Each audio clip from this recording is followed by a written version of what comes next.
तकरीबन 4000 लोग जो हैं वो फंसे हुए हो सकते हैं।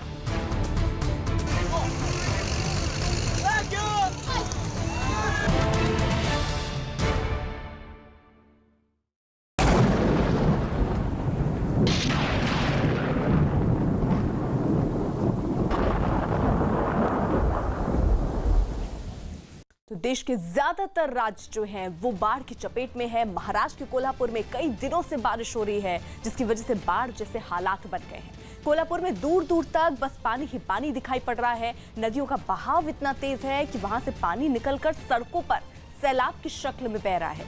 न्यूज़ 18 इंडिया कोल्हापुर के उन गांवों तक पहुंचा जो बाढ़ से पूरी तरह से घिरे दिखाई दिए।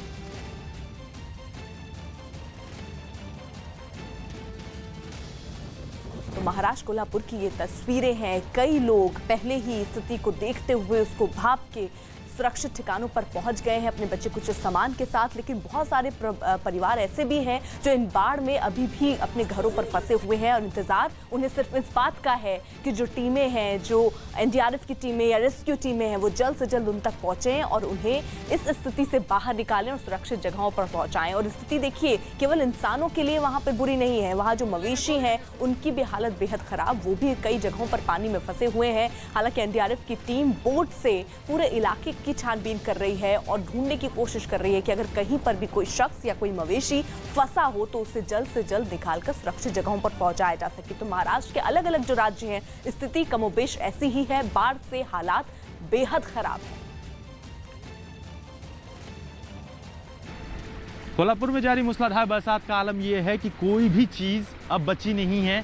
पूरा शहर जो है इस वक्त डूबा हुआ है और साथ ही अपने साथ ये देखिए यहाँ पर लकड़ी के बड़े बड़े टुकड़े, साथ ही साथ जो ड्रम हैं, केमिकल के ड्रम हैं, वो अपने साथ बहा कर लेकर आ रहा है। और आलम ये है कि न केवल ये ड्रम, ये टुकड़े, ये जो खेत खलियान में जो अनाज हैं, वो जो फसलें बोई गई थी, वो पूरी तरह से बहकर यहाँ पर कचरे के साथ बहते हुए बाहर आ रही हैं। बल्कि चारों तरफ पानी का स्तर अब लगातार बढ़ना शुरू हो चुका है। जिस एक ब्रिज से सर्च और रेस्क्यू ऑपरेशन जारी था, वो ब्रिज भी अब चपेट में आना शुरू हो चुका है। यहाँ पर देखें कि बड़े से बड़े पेड़ का हिस्सा भी यहाँ पे आपको दिखाई पड़ेगा कि किस तरह से टूटा हुआ है और बहते हुए पानी के तेज बहाव में यहाँ पर आ रहा है। आलम यह है कि जहाँ तक नजर जाएगी वहाँ तक केवल पानी ही पानी आपको दिखाई पड़ेगा। केवल स्थितियाँ इतनी ही गंभीर नहीं है। अभी भी तकरीबन 3 से 4 हज़ार लोग जो हैं वो अंदर फंसे हुए हैं। जो एनडीआरएफ की टीम का साफ तौर पर कहना था कि 3000 लोगों के फंसे होने की संभावनाएं हैं, जिन्हें निकाले जाने का काम अभी भी जारी है। लगातार रात के समय भी, दिन के समय भी पेट्रोलिंग जारी है। कोशिशें की जा रही हैं कि जो है हालात को जो है वो सुधारा जा सके। लेकिन चारों तरफ बढ़े पानी के स्तर ने पूरे कोल्हापुर को अपने जो चपेट में है वो ले लिया है। शिरोली नाका कहा जाता है इस हिस्से को, और ये हिस्सा पूरी तरह से बाढ़ की चपेट में दिखाई पड़ेगा। ये पेड़ का हिस्सा भी आपको दिखा दूं कि ये पेड़ भी टूटकर अपनी जड़ों के साथ यहाँ पर आकर जो है फंसा हुआ है। और कहीं ना कहीं यही आलम हर जगह है। हर पेड़, हर पौधा, हर फसल के भी यहाँ पे देखेंगे आप कि हिस्से यहाँ पर पड़े हुए हैं जो खेतों में बोए गए हुए थे, वो अब लगातार बाढ़ की वजह से लगातार खेतों से बहकर यहाँ पे पहुँच रहे हैं। निश्चित तौर पर हालात इसी तरह से गंभीर बने हुए हैं। पानी का स्तर बढ़ा हुआ है और कहीं ना कहीं जो सबसे अहम बात कि राधानगरी डैम का पानी जो छोड़ा गया हुआ है, वो पानी अब पंचगंगा में ओवरफ्लो होना शुरू हो चुका है। भले ही कुछ देर के लिए जो है बरसात रुकी हो, लेकिन जो राधानगरी डैम का पानी है वो अब पंचगंगा में उतरने के साथ ही मूसलाधार बरसात के साथ ही साथ जो है परेशानी का एक सबब बना हुआ है, क्योंकि बाढ़ की स्थिति लगातार जारी है। इसी तरह से कृष्णा नदी, कोयना में जो बांध है, कोयना बांध, उससे भी पानी फ्लो होकर कृष्णा नदी में पहुंचा हुआ है और कृष्णा नदी आगे आकर इसी पंचगंगा में मिलती है, जिसकी वजह से और हालात गंभीर होते चले जा रहे हैं। राजेश सापले के साथ आशीष सिंह, न्यूज़ 18 इंडिया। कोल्हापुर में लगातार हो रही मूसलाधार बरसात और बाढ़ के हालातों के बीच आलम यह है कि पेट्रोल पंप अगर आपको सामने दिखाई पड़ रहा है तो उसमें आपको दिखाई पड़ेगा कि पेट्रोल पंप पूरी तरह से ठप पड़ा हुआ है। न केवल ठप पड़ा हुआ है बल्कि पानी की चपेट में है, बाढ़ की चपेट में है और उसके आसपास के जो खेत खलियान हैं वो भी इसकी चपेट में आ चुके हैं। गाड़ियाँ पूरी तरह से डूबी हुई हैं।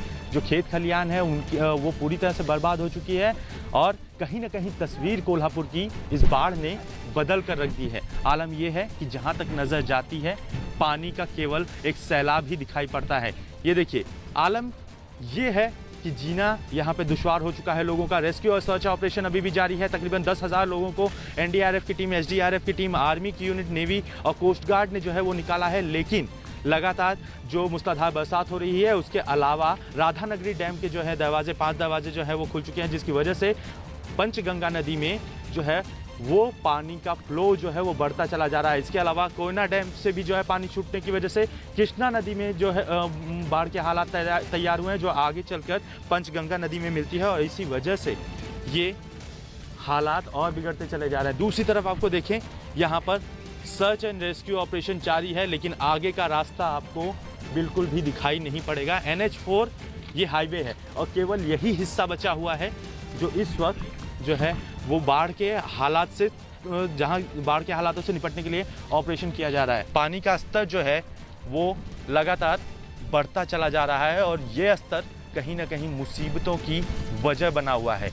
दूसरी तरफ गांव हैं, ये गांव पूरी तरह से डूब चुके हैं। बर्बादी का मंजर जो है वो आपको साफ तौर पे यहाँ पे दिखाई पड़ेगा।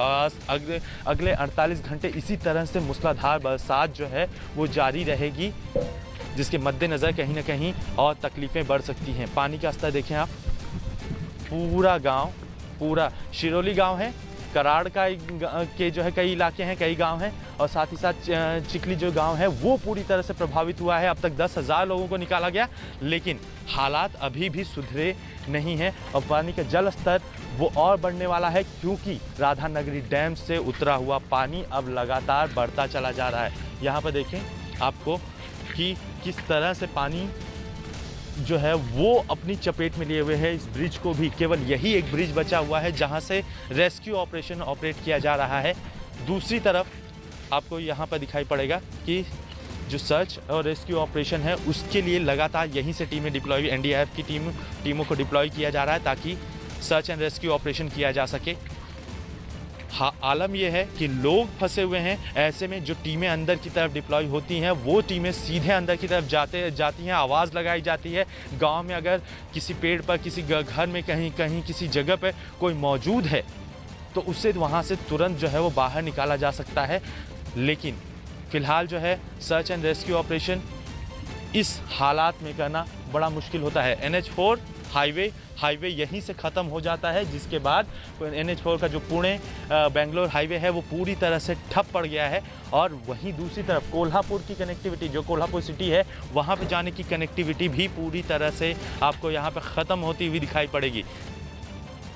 तो देखा आपने कोल्हापुर के इलाके किस तरीके से बाढ़ की चपेट में, लेकिन हमारी पूरी कोशिश है कि हम हर उन इलाकों तक पहुंचे जहां पर हालात बेहद गंभीर है और प्रशासन की मदद उन तक पहुंचे। और यही वजह है, इसी कोशिश को निभाते हुए हम उन इलाकों तक भी पहुंचे जहां पर बाढ़ का पानी बेहद ज्यादा था, पहुंच पाना बेहद मुश्किल था, लेकिन हमारी टीम एनडीआरएफ की नाव के सहारे वहां पर पहुंची। लेकिन जब हम वहां पर पहुंचे, हालात किस कदर बेकाबू थे, किस तरह से भयावह थे, आइए आपको दिखाते हैं।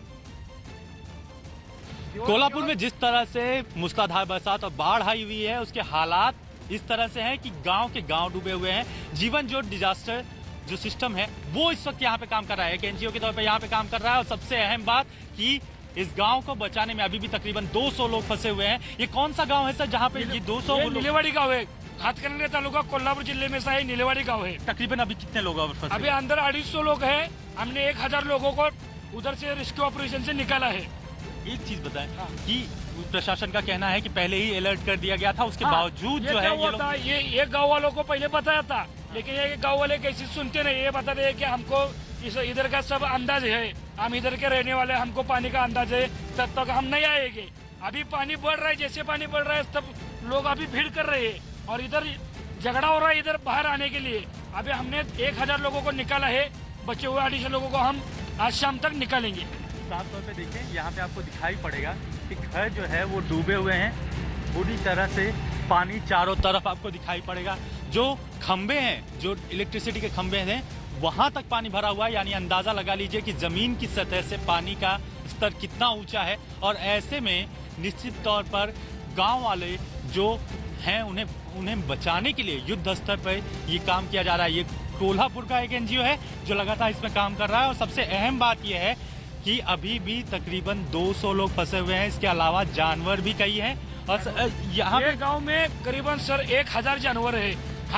उनके लिए क्या किया? उनके लिए क्या, उनको खुला छोड़ दिया है। उनको घास डालकर खुरा छोड़ दिया है, किसी को किधर रुका नहीं सकते।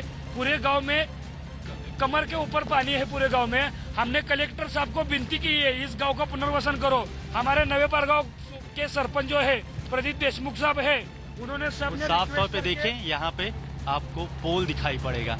पोल से ऊपर तक जो है वो बिजली के तार हैं और फिलहाल जो है सिक्योरिटी के मद्देनजर कि किसी भी तरह का हादसा ना हो, इसलिए जो है पावर सप्लाई को पूरी तरह से बंद कर दिया गया है। पूरी तरह से गांव जो है वो डूबा हुआ है। आलम ये है कि जहां तक नजर जाती है केवल पानी ही पानी दिखाई पड़ता है। लगातार जो है मूसलाधार बरसात हो रही है। इसके अलावा वारणा नदी का जो पानी है उसका भी स्तर जो है लगातार बढ़ता चला जा रहा है। यही वारणा नदी का पानी जो है आगे जाकर पंचगंगा में मिलता है और वहां पे भी इसका स्तर बढ़ने की वजह से इस तरह के हालात पैदा हुए हैं। फिलहाल जो है रेस्क्यू ऑपरेशन तेजी से जारी है और ज्यादा से ज्यादा लोगों को बचाए जाने की जो है कोशिश की जा रही है। तो बाढ़ की वजह से कोल्हापुर के गांव खाली करा दिए गए हैं और मकानों पर ताले जड़े मिले हैं। बाढ़ ने वहां ऐसे हालात बना रखे थे मानो वर्षों से उन गांवों में कोई नहीं रह रहा हो। मूसलाधार बरसात का आलम यह है कि नीलेवाड़ी गांव का हर दरवाजा आपको बंद मिलेगा, जहां पे पानी की वजह से हर घर में घुसा हुआ पानी कहीं ना कहीं मुसीबतों का सबब बना हुआ है। जहां तक नजर जाए वहां तक केवल पानी ही पानी दिखाई पड़ता है और लोगों की तकलीफें दिखाई पड़ती हैं जो लोग बरसात के पानी में डूबे हुए हैं। आगे के घरों की तरफ बढ़ें तो आगे के घरों की तरफ भी इसी तरह का लॉक जो है वो हर किसी के घर पे मिलेगा। हर कोई अपना सामान जो है वो छोड़कर रवाना हो चुका है क्योंकि कहीं ना कहीं मुसीबतों ने दस्तक दे दी है। मूसलाधार जो बरसात हो रही है उसने परेशान कर रखा है। स्कूल बंद हैं, कॉलेजेस बंद हैं, जो ज़रूरतें थी वो पूरी तरह से कहीं ना कहीं ख़त्म होने लगी थी। जो खाने का सामान था वो ख़त्म होने लगा था। ऐसे में मुसीबतें कुछ ज़्यादा ही बढ़ गई। ज़मीन की नीचे की सतह जो है वो कहीं ना कहीं मुसीबतों भरी ही है। यहाँ पर देखें, ये घर जो बनाया गया हुआ था कच्चा सा घर वो पूरी तरह से टूटा हुआ उजड़ा हुआ आपको दिखाई पड़ेगा और केवल जानवरों की आवाज़ आती है। जो जानवर बांध के रखे गए हैं केवल वही दिखाई पड़ेंगे।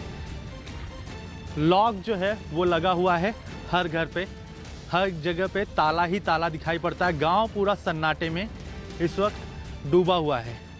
लोगों ने अपने जीने के लिए जो आलीशान घर बनाए थे, अपने लिए जो सपने बनाए थे, वो घर अब पानी में पूरी तरह से बर्बाद आपको दिखाई पड़ेगा। केवल और केवल जो सामान है वो घरों के बाहर बांधा गया हुआ है और बांधकर सिर्फ लोग जो है इस घरों को छोड़कर रवाना हो चुके हैं।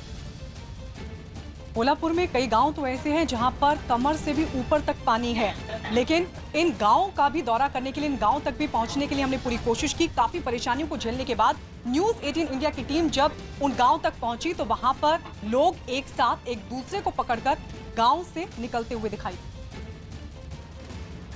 नीलेवाड़ी गांव में बाढ़ की हालत इस तरह की है कि आपको साफ तौर पे दिखाई पड़ेगा कि किस तरह से जो बोट आई है उसके ऊपर सवार होकर लोग जल्द से जल्द जो है यहाँ से निकलना चाहते हैं। घुटनों से ऊपर पानी है, घरों में पानी भरा हुआ है, जानवर जो है यहाँ वहाँ भागने को मजबूर हैं। लोग अपने सामान लेकर यहाँ पर एक लाइन से कतार में जुटे हुए हैं कि जो है उन्हें मौका मिले किसी भी तरह से इस बाढ़ के हालात से बाहर निकला जाए। लेकिन अभी भी जो कोशिशें हैं वो थमने का नाम नहीं ले रही। पहले जो वृद्ध हैं, महिलाएं हैं, उन्हें और बच्चे हैं उन्हें पहले बाहर निकाला जा रहा है और फिर इसके बाद जो है बाकी लोगों को, पुरुषों को निकाले जाने की तैयारी है। जो खेत हैं वो तबाह हो चुके हैं और साथ ही साथ लोगों के घरों में पानी भरा हुआ है। तकलीफें जो है वो बढ़ी हुई हैं, लेकिन बावजूद इसके जो है तकलीफें थमने का नाम नहीं ले रही। मूसलाधार बरसात लगातार 24 घंटे से हो रही है और इसी के अलावा जो है मौसम विभाग ने साफ तौर पर चेतावनी दी है कि अगले 48 घंटे ठीक इसी तरह से मूसलाधार बरसात होती रहेगी। यानी कि कहीं ना कहीं कोल्हापुर में जो है मुसीबतें अभी थमने का नाम नहीं लेने वाली हैं। जो आलम है यहाँ पे आपको साफ तौर पे बताने के लिए काफ़ी है कि बिजली के खंभों तक पानी भरा हुआ है और ऐसे में लोगों की परेशानियाँ भी बढ़ी हुई हैं। राजेश सापले के साथ आशीष सिंह, न्यूज़ 18 इंडिया। कोल्हापुर में लोगों को बचाने में लगी सरकारी एजेंसियों के लिए सबसे बड़ी मुसीबत मौसम विभाग का अनुमान है, जिसके मुताबिक 13 अगस्त तक कोल्हापुर में लगातार बारिश हो सकती है। 4 दिन से लगातार हो रही बारिश के कारण कोल्हापुर पहले से बाढ़ के चपेट में।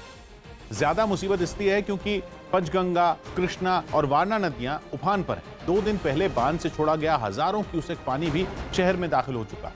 ऐसे में अगर और बारिश हो तो बांध से फिर पानी छोड़े जाने की नौबत आएगी, जिससे हालात और भी खराब हो सकते हैं।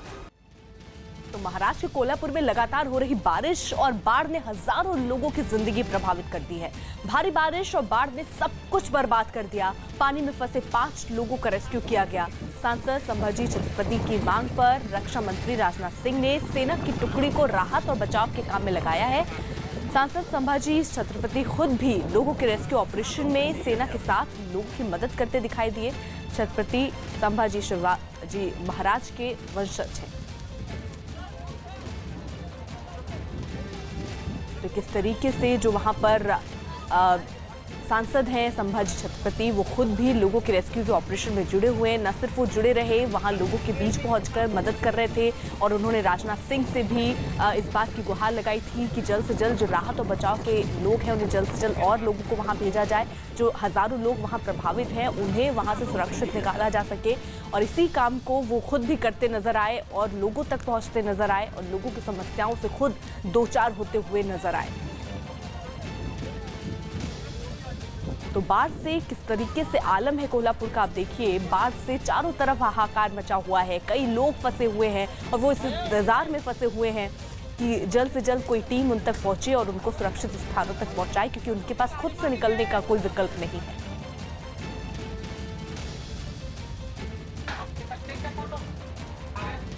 महाराष्ट्र के सांगली जिले की अगर बात की जाए तो यहाँ पर भी बाढ़ लगातार तबाही मचा रही है और इस सब के बीच आपको बता दें एनडीआरएफ की टीम लगातार रेस्क्यू कर रही है। अभी तक 2900 लोग हैं जिनको रेस्क्यू किया जा चुका है, लेकिन अभी भी हजारों लोग फंसे हुए हैं। सांगली और कोल्हापुर की अगर बात की जाए तो यहाँ पर अभी तक 10,000 बाढ़ प्रभावित लोगों को रेस्क्यू किया जा चुका है। महाराष्ट्र के सांगली जिले में भी बाढ़ ने तबाही मचाई हुई है। बाढ़ में फंसे लोगों के रेस्क्यू में एनडीआरएफ की टीमें लगी हैं। सांगली में बाढ़ में फंसे करीब 2900 लोगों का रेस्क्यू एनडीआरएफ अब तक कर चुकी है। बालवा, पलूस, इस्लामपुर, सांगली सिटी और मिराज में बाढ़ ने कहर बरपा रखा है। अभी भी बाढ़ से प्रभावित इलाकों में एनडीआरएफ का रेस्क्यू ऑपरेशन जारी है। सांगली और कोल्हापुर में अब तक करीब 10,000 बाढ़ प्रभावित लोगों को रेस्क्यू किया जा चुका है, लेकिन अभी भी रेस्क्यू किया जा रहा है, यानी अभी भी ऐसे बहुत सारे लोग हैं जो बाढ़ के बीच फंसे हुए हैं।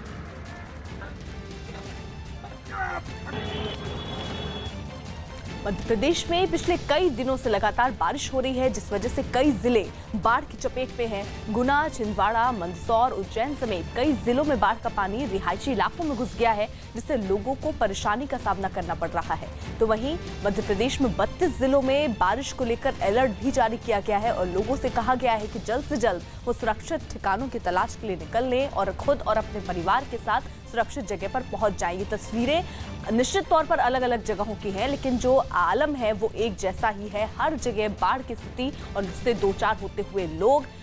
कई जगहों पर जो स्थानीय लोग हैं, प्रशासन के लोग हैं, वो लोगों की मदद करते हुए नजर आ रहे हैं, क्योंकि कई जगहों पर लोग फंस गए हैं। न सिर्फ लोग, मवेशी भी कई जगहों पर फंसे नजर आ रहे हैं और उन्हें इस स्थिति से निकालने की कोशिश जो टीमें वहां पर हैं एनडीआरएफ की, प्रशासन की, वो उन्हें निकालने की कोशिश करती नजर आ रही हैं। तो अलग अलग जगहों की तस्वीरें, लेकिन किस तरीके से वहां पर बाढ़ का खतरा मंडरा रहा है और कितने लोग प्रभावित होंगे अंदाजा आप लगा सकते हैं, क्योंकि जहां तक इन लोगों की नजर जा रही है सिर्फ और सिर्फ पानी दिख रहा है।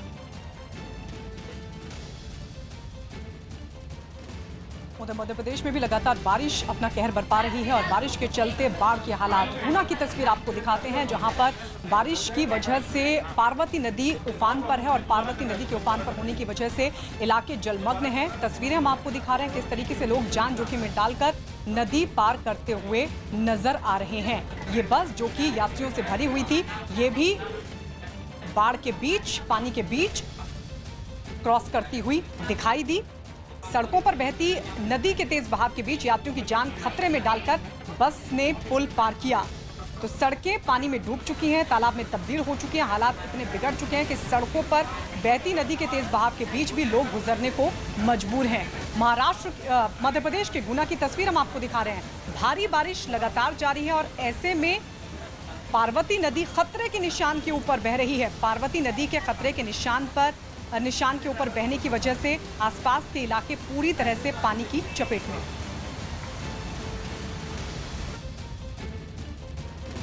वहीं मध्य प्रदेश के मंदसौर की स्थिति जरा देखिए। भारी बारिश से कई जगहों पर वहां पानी भर गया है। मंदसौर में तेज बारिश से सड़कें जो हैं वो पूरी तरह से तालाब जैसी दिखाई दे रही हैं। वहां पर सड़क पर एक ट्रैक्टर पानी के बीच फंस गया।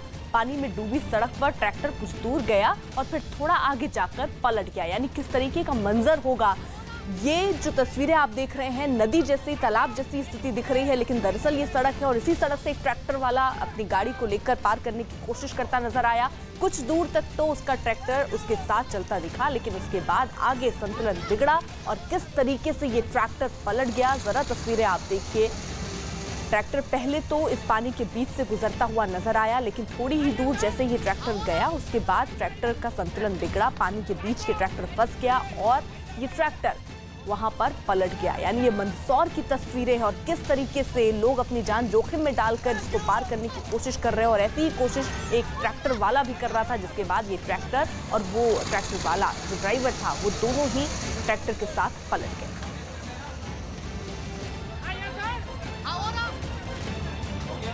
और मंदसौर की एक और तस्वीर आपको दिखाते हैं, जहां पर अंडरपास में पानी भर गया था और वहां एक बस फंस गई थी। इस बस में यात्री सवार थे। ये देखिए तस्वीर हम आपको दिखा रहे हैं, अंडरपास जहां भरे पानी की वजह से बस फंस गई थी और ऐसे में यात्रियों को वहां मौजूद लोगों ने एक एक कर बाहर निकाला। यात्रियों से भरी ये बस फंस गई थी। बस को पानी में फंसा दे कुछ लोग वहां पर जमा हो गए और इन लोगों ने बस में सवार यात्रियों को एक एक कर अपनी ओर खींचा। बस के पिछले हिस्से में लगी सीढ़ियों की मदद से यात्री बस की छत पर पहुंचे। इन लोगों में महिलाएं भी शामिल रहीं, जिन्हें संभलकर अंडरपास के ऊपर लाया गया। तो चारों तरफ पानी पानी और उस वक्त ये बस फंस गई थी जब अंडरपास में भरे पानी के बीच आगे बढ़ पाना बेहद मुश्किल था। ये बस वहीं फंस गई थी। कई यात्री इस बस में सवार थे और ऐसे में वहां मौजूद लोगों ने एक एक कर इन यात्रियों को यहां से बाहर निकाला।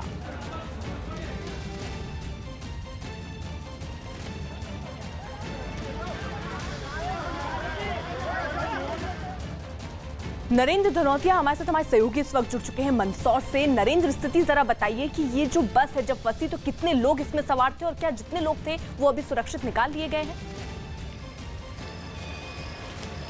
जी देखिए, मैं आपको बताना चाहता हूं कि जो बस है वो रेलवे के अंडर ब्रिज में फंस गई थी। बाढ़ का पानी उस अंडर ब्रिज में घुस गया था। उसके बावजूद जो बस चालक है उसने वहां पर रिस्क लेकर के यात्रियों की जान जोखिम में डाल करके बस उस अंडर ब्रिज के अंदर डाल दी थी, जिससे 60 यात्रियों की जान खतरे में आ गई थी। किसी तरह से बस के पीछे वाला ग्लास तोड़ करके यात्रियों को सीढ़ियों से छत के ऊपर चढ़ाया गया और रेलवे ब्रिज के ऊपर जहां पर यात्री गाड़ियां और मालगाड़ियां आती जाती है वहां पर लोगों ने उनको यात्रियों को ऊपर खींच के निकाला। लेकिन गनीमत यह रही कि उस समय कोई मालगाड़ी या यात्री गाड़ी नहीं पहुंची थी। इससे भी बड़ा हादसा हो सकता था कि जो यात्री रेस्क्यू कर रहे थे यात्रियों को और रेस्क्यू दल था वो चपेट में आ सकते थे। तो एक बड़ी दुर्घटना यहाँ पर घट सकती थी। उसके बाद प्रशासन ने यहाँ पर अलर्ट किया है। हालांकि सभी यात्रियों को सुरक्षित बाहर निकाल दिया गया है, लेकिन प्रशासन ने बस मालिकों को आगाह किया कि इस तरह की यात्रियों की जान जोखिम में डालकर के कोई भी चालक, परिचालक या बस मालिक यात्रियों की जान जोखिम में नहीं डाले, अन्यथा उनके परमिट रद्द कर दिए जाएंगे और उनके खिलाफ IPC धाराओं में मामला भी दर्ज किया जाएगा। बिल्कुल नरेंद्र, मंदसौर के कई इलाकों से तस्वीरें हमने देखी। अभी मंदसौर में फिलहाल क्या हालात है? कौन कौन से ऐसे इलाके हैं जो बुरी तरह से प्रभावित हैं? मौसम विभाग क्या कह रहा है? अभी मैं मौजूद हूँ शिवना नदी के किनारे पर। मंदसौर की प्रमुख नदियों में से गिनी जाती है और इसमें भी लगातार पानी का जलस्तर जो है बढ़ रहा है और लगातार निचले इलाकों में पानी भरने की शिकायत मिल रही है। प्रशासन ने हालांकि इसको लेकर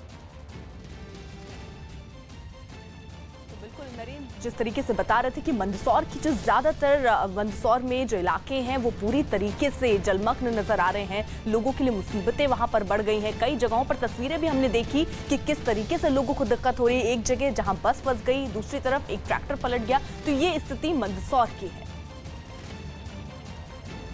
वहीं अगर मध्य प्रदेश की बात करें तो मध्य प्रदेश के सागर में भारी बारिश की वजह से बेबस नदी उफान पर है, जिस वजह से लोगों को भारी परेशानियां हो रही हैं। सागर में लोगों के लिए जान खतरे में डालकर उफनती बेबस नदी को पार करना उनके लिए मजबूरी बन गया है। कोई हाथ में चप्पल उठाकर नदी पार करने लगा तो कोई स्कूली बच्चे, जो बच्चियां थी वो बस्ते को साइकिल पर रखकर स्कूल जाती दिखी। कुछ बच्चों को उनके परिवार वाले गोद में उठाकर स्कूल ले जाने लगे।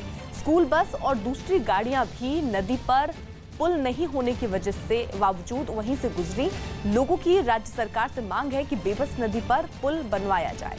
लेकिन अभी तक सरकार की तरफ से कोई कदम इस बाबत नहीं उठाए गए और इसके चलते जो पुल है वो कितना खतरनाक हो गया, क्योंकि वहाँ उसके ऊपर से पानी बहता हुआ यहाँ पर जो है नज़र आ रहा है। ये जो सड़क है और नदी पर ये पुल बनाने की कोशिश की जा रही थी। लगातार राज्य सरकार से इस बात की गुहार की गई कि पुल बनाया जाए, लेकिन वो स्थिति बनती नजर नहीं आ रही और किस तरीके से ये जो सड़क है यहाँ पर पानी बहता हुआ नजर आ रहा है।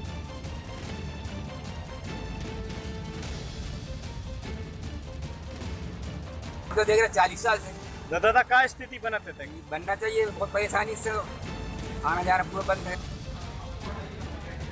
और आपको बता दें यहाँ के जो बैतूल जिला है वहाँ पर बारिश और बाढ़ के चलते हालात बेकाबू हैं। यहाँ पर ताप्ती नदी उफान पर है। ताप्ती नदी के उफान पर होने की वजह से ताप्ती सरोवर ओवरफ्लो हो गया है और ऐसे में जो शहर हैं, शहर समेत मंदिर में भी पानी भर गया। 5 साल बाद दरअसल ये स्थिति बनी है जब ताप्ती नदी में उफान की वजह से ताप्ती सरोवर ओवरफ्लो हो गया है। सरोवर का पानी शहर समेत ताप्ती मंदिर तक जा पहुंचा है। बैतूल जिला मुख्यालय के आसपास तकरीबन आधा दर्जन गांव ऐसे हैं जहां का संपर्क टूट चुका है। तवा नदी में उफान से सारनी के सतपुड़ा डैम का जलस्तर लगातार बढ़ रहा है। सतपुड़ा डैम के सभी 7 गेट 7-7 फीट तक खोल दिए गए हैं।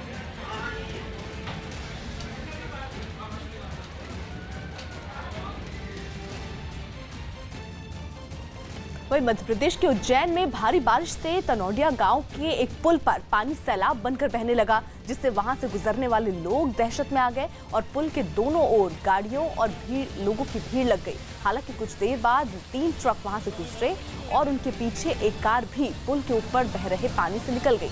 लोग जान को जोखिम में डालकर पुल को पार करने पर मजबूर दिखे, क्योंकि उनके पास दूसरा कोई रास्ता या दूसरा कोई विकल्प नजर नहीं आ रहा था। काफी वक्त तक ये जो लोग थे वो दोनों ही छोर पर खड़े होकर इस बात का इंतजार कर रहे थे कि जो बहाव है वो कम हो और जो आफत बरस रही है आसमान से वो थोड़ी थमे। लेकिन स्थिति जब सुधरती नजर नहीं आ रही थी, मजबूरीवश ये लोग इस पुल को पार करते हुए नजर आ रहे थे, जिसके ऊपर से आप देख रहे हैं पानी का बहाव कितना तेज है और बहता हुआ पानी नजर आ रहा है। इन सब के बीच मोटरसाइकिल सवार भी किस तरीके से निकलते नजर आ रहे हैं और इन्हीं सब तस्वीरों में हमने वो तस्वीरें भी देखी हैं जब बाइक सवार कई लोगों के संतुलन बिगड़ते हैं। जो वाहन यहाँ से गुजरने की कोशिश करते हैं उनका संतुलन बिगड़ता है और वो तेज बहाव की चपेट में आकर बह जाते हैं। उन सब के बावजूद लोग अपनी जान जोखिम में डालकर इस पुल को पार करते नजर आ रहे हैं।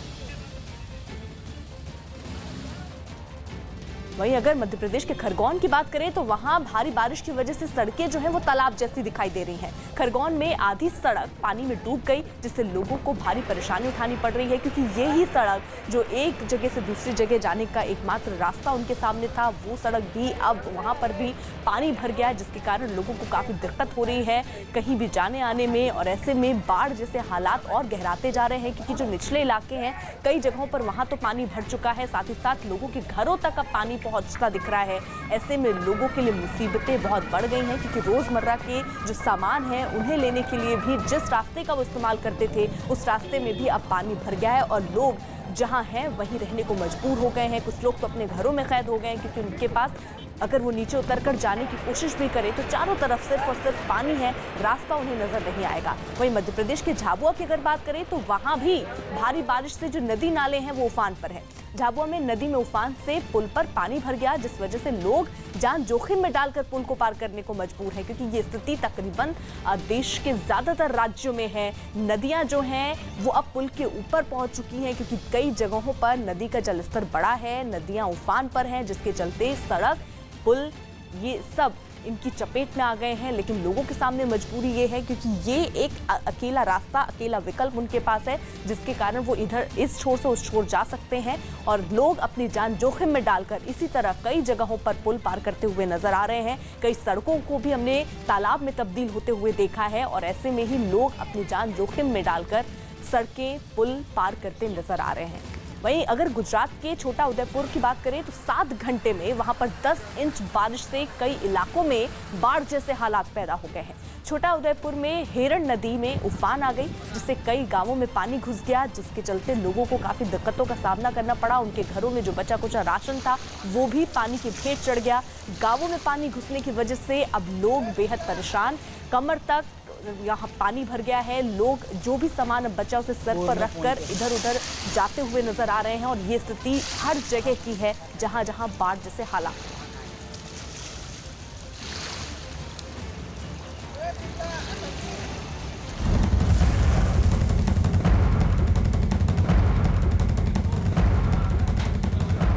और इस बीच एक बड़ी खबर मिल रही है दिल्ली के अमन विहार इलाके से। इस वक्त की बड़ी खबर ये कि दिल्ली पुलिस की क्राइम ब्रांच टीम ने किडनैपिंग और बच्चे की हत्या मामले में एक शख्स की गिरफ्तारी की है और बताया जा रहा है कि इस शख्स दरअसल इस परिवार के पड़ोस में रहता था। और आपको ये भी बता दें कि इस पूरे मामले में जो गिरफ्तारी हुई है उसको लेकर अब जांच पड़ताल की जा रही है।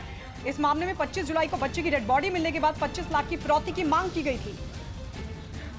दिल्ली पुलिस की क्राइम ब्रांच ने अमन विहार में किडनैपिंग के बाद मासूम की हत्या के मामले में एक आदमी को गिरफ्तार किया। गिरफ्तार शख्स मासूम के पड़ोस में ही रहता था। इस मामले में 25 जुलाई को बच्चे की डेड बॉडी मिलने के बाद 25 लाख की फिरौती की मांग की गई थी। आरोप है कि मासूम को अगवा करने वाले ने बच्चे के पिता को फोन पर एक आवाज सुनाई और दावा किया कि जिस बच्चे का शव मिला था वो कोई और है। हालांकि बच्चे के पिता ने इससे इनकार कर दिया और कहा कि जिस बच्चे का शव मिला वो ही उनका बच्चा है।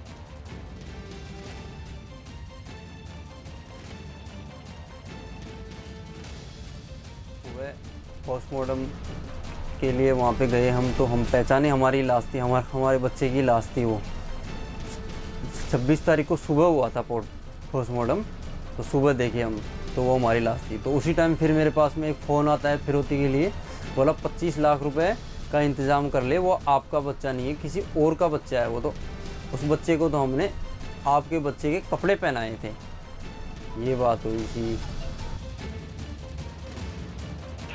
बात सुन ले ध्यान से। हेलो, 25 लाख का जुगाड़ कर ले और अपना छोरा ले जा। 25 लाख का जुगाड़ कर ले और अपना छोरा ले जा। ठीक है, ले लो, 25 लाख में दे देता हूँ सर। बस अपने तक रखियो बेटा, ये बात ना तो तेरा वो और किसी की लाश फिराइए, तेरे लड़के को ध्यान रखियो। कोई दिक्कत नहीं, दे देता हूँ। हाँ बस चुप रहे अब, ठीक है? बस तो फिर चुप रहे। कब तक जुगाड़ करेगा बता? अभी मंगा लो जाए, अभी दे देता हूँ मैं 25 लाख, अभी ले आता हूँ आधे घंटे में। दीपक बिष्ट हमारे साथ हमारे सहयोगी इस वक्त जुड़ चुके हैं। दीपक, ये जो पूरा मामला है इसमें कई मोड़ आए, लेकिन अब इस पर गिरफ्तारी हो गई है। एक ही गिरफ्तारी हुई, कुछ और लोग भी इससे जुड़े बताए जा रहे हैं?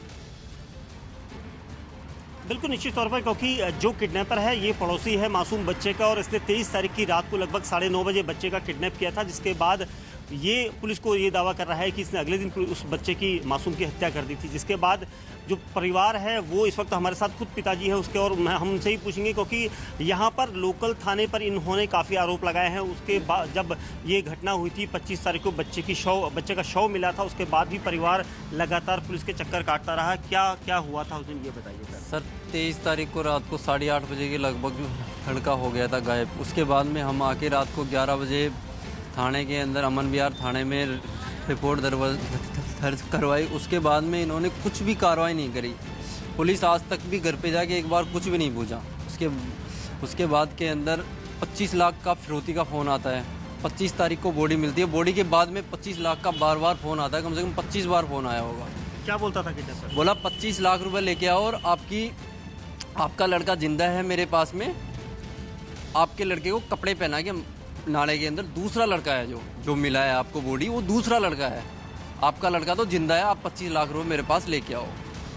तो कुछ भी कार्रवाई नहीं हुई। आपने उस रिकॉर्डिंग की बात दिल्ली पुलिस के अमन विहार थाने को बताया? अमन विहार थाने को बताया। उसी दिन एसएचओ के सामने फ़ोन आया था, डीसीपी तक भी बताया। उन्होंने भी यही बोला कि ये फेक कॉल है, फेक कॉल है। इसके बाद में क्राइम ब्रांच वालों ने 3 घंटे में वो केस सोल्व कर दिया हमारा।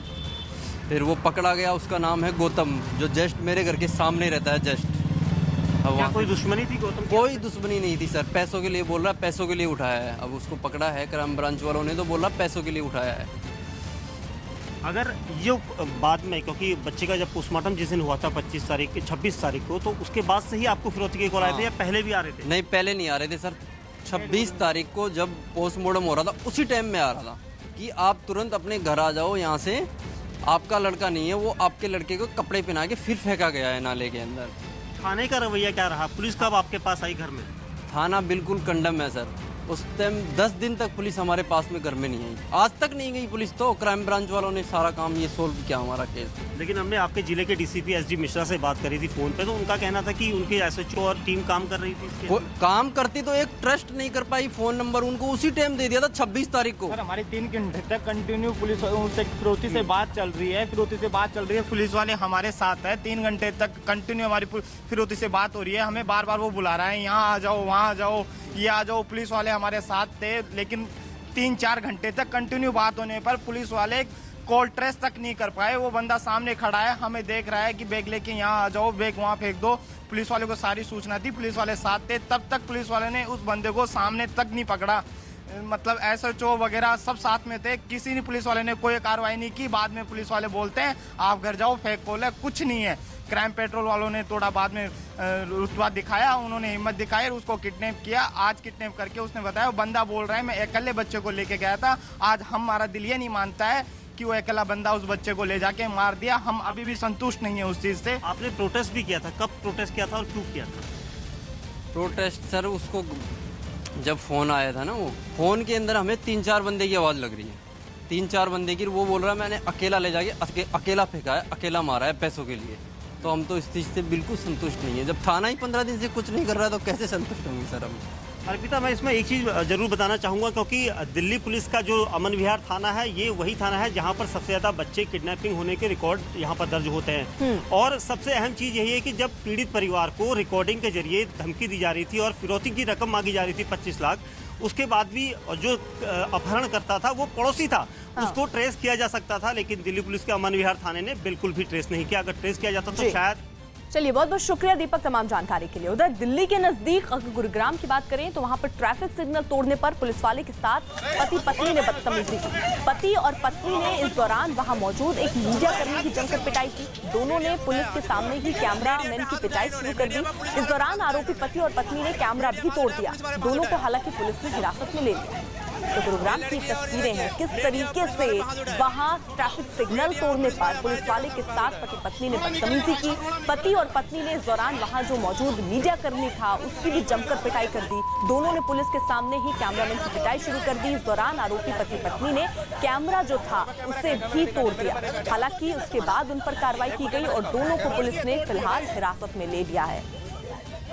तो एक तरफ जहां आप ट्रैफिक सिग्नल तोड़ते हैं और उसके बाद पुलिस वाले से ही भिड़ जाते हैं पति पत्नी, जिन्होंने बदतमीजी की पुलिस वाले से। पति और पत्नी ने इस दौरान वहां मौजूद एक मीडिया कर्मी भी वहां मौजूद था जिसके साथ भी जमकर पिटाई की, क्योंकि वो ये सब अपने कैमरे में कैद करता नजर आ रहा था। इन सब से वो और गुस्सा गए और कैमरे को भी नुकसान पहुंचाया। कैमरामैन जो था उसको भी उन लोगों ने पीटा। उसके बाद हालांकि जो पुलिस है, पुलिस ने इन दोनों पति पत्नियों को हिरासत में अब ले लिया है। गुरुग्राम की ये तस्वीरें हैं, किस तरीके से पहले तो आप सिग्नल तोड़ते हैं, उसके बाद आप बदतमीजी पर भी उतर आते हैं।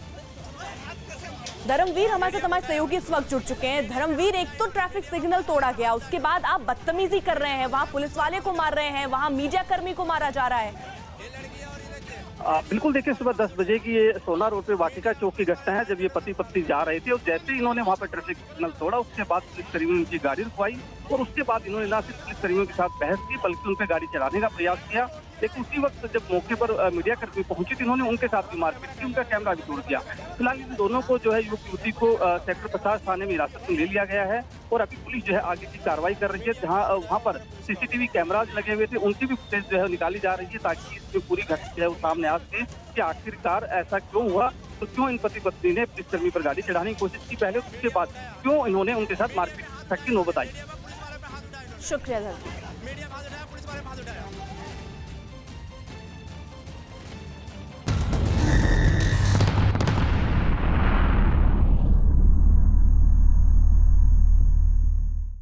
साथ सुषमा स्वराज के पति सुराज कौशल भी मौजूद रहे और अंतिम संस्कार की रस्म पूरी होने के बाद दोनों ने रोते हुए सुषमा स्वराज को आखिरी प्रणाम किया। अंतिम संस्कार की रस्म के बाद सुषमा स्वराज को गार्ड ऑफ ऑनर दिया गया।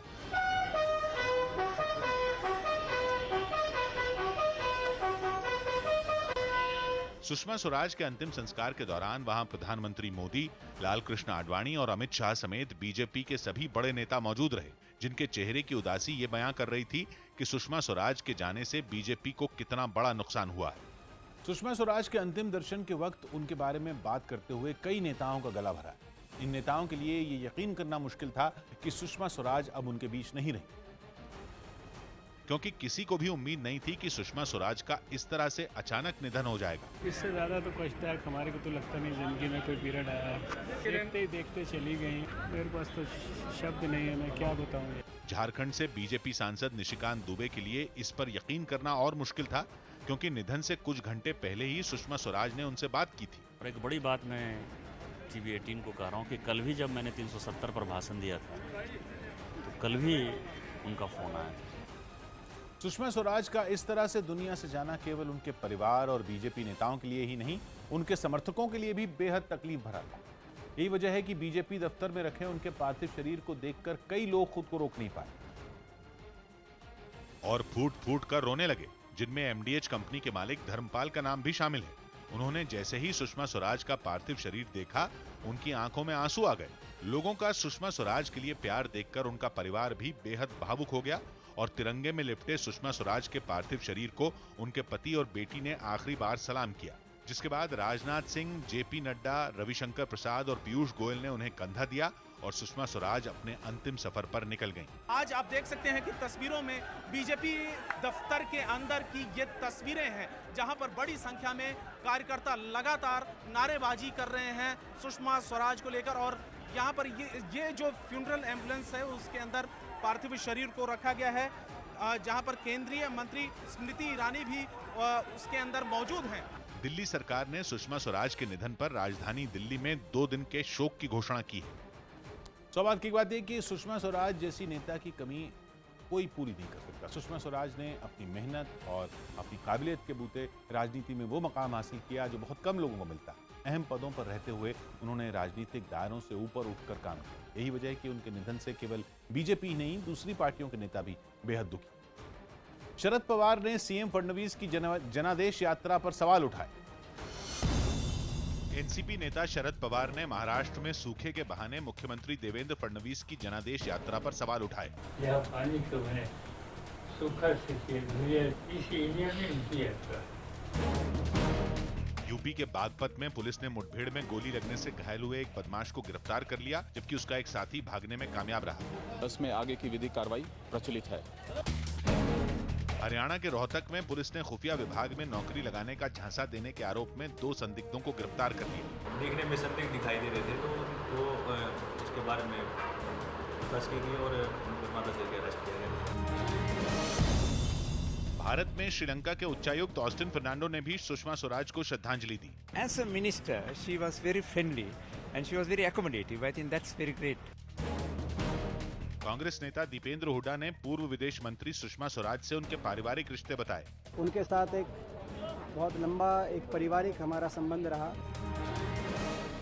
मध्य प्रदेश के जबलपुर में एक साइंस प्रोफेसर की पिटाई का मामला अब तक ठंडा नहीं हुआ। प्रोफेसर के खिलाफ एफआईआर दर्ज करने की मांग करते हुए कांग्रेस के छात्र संगठन एनएसयूआई के कार्यकर्ता पुलिस थाने का घेराव करने पहुंचे और काफी देर तक थाने के सामने सड़क पर बैठकर हंगामा करते रहे। हंगामे पर काबू पाने के लिए पुलिस ने वाटर कैनन का इस्तेमाल किया। पानी की बौछार से संभलने के बाद एक लड़का फिर झंडा उठाकर नारेबाजी करने के लिए खड़ा हो गया। तभी पानी की बौछार से टकराकर वो सड़क पर गिर पड़ा। पुलिस 2 तरफ से एक साथ पानी बरसाने लगी। एक और गुस्साया हुआ कार्यकर्ता पुलिस की तरफ बढ़ने लगा और उसके कुछ साथी उसे रोकने की कोशिश में उसके साथ साथ आगे आ गए। अचानक पानी के सामने सारे लड़के एक साथ जमीन पर गिर गए। थोड़ी ही देर में कार्यकर्ताओं के हंगामे को पुलिस ने काबू में कर लिया। पानी की बौछार की वजह से सड़क पर गिरने से एनएसयूआई के कुछ कार्यकर्ताओं को चोटें आईं।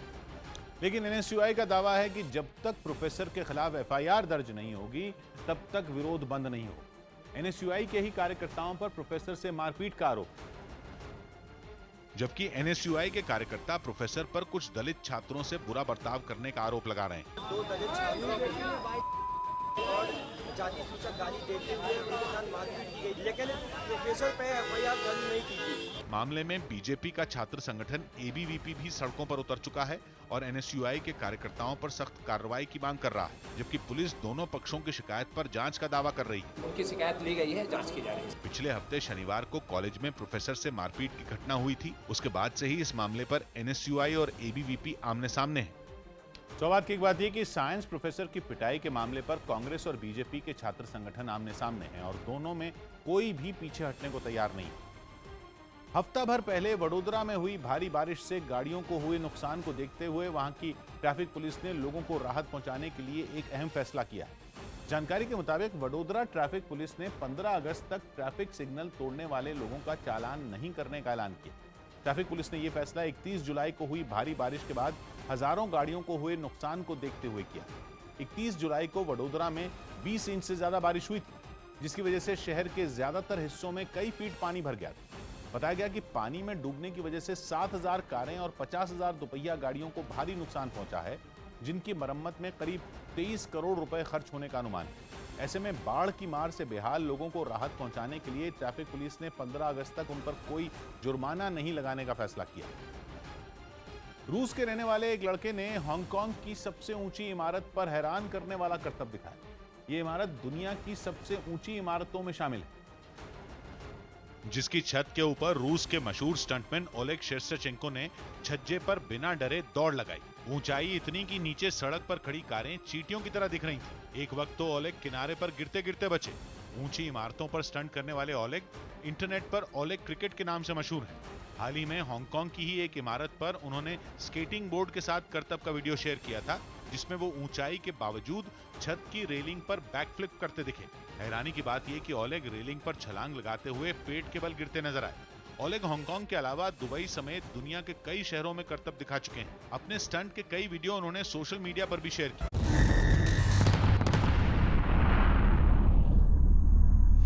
प्रधानमंत्री नरेंद्र मोदी आज जम्मू कश्मीर से अनुच्छेद 370 खत्म करने के मुद्दे पर राष्ट्र को संबोधित करेंगे। शाम 4 बजे पीएम मोदी जनता को बताएंगे कि सरकार ने किन हालात पर अनुच्छेद 370 को खत्म किया। साथ ही देश को बताएंगे कि क्यों जम्मू कश्मीर को 2 केंद्र शासित प्रदेशों में बदला गया। विक्रांत हमारे साथ हमारे सहयोगी इस वक्त जुड़ चुके हैं। विक्रांत, ये मतलब तय है कि आज शाम 4 बजे राष्ट्र के नाम संदेश देंगे प्रधानमंत्री नरेंद्र मोदी?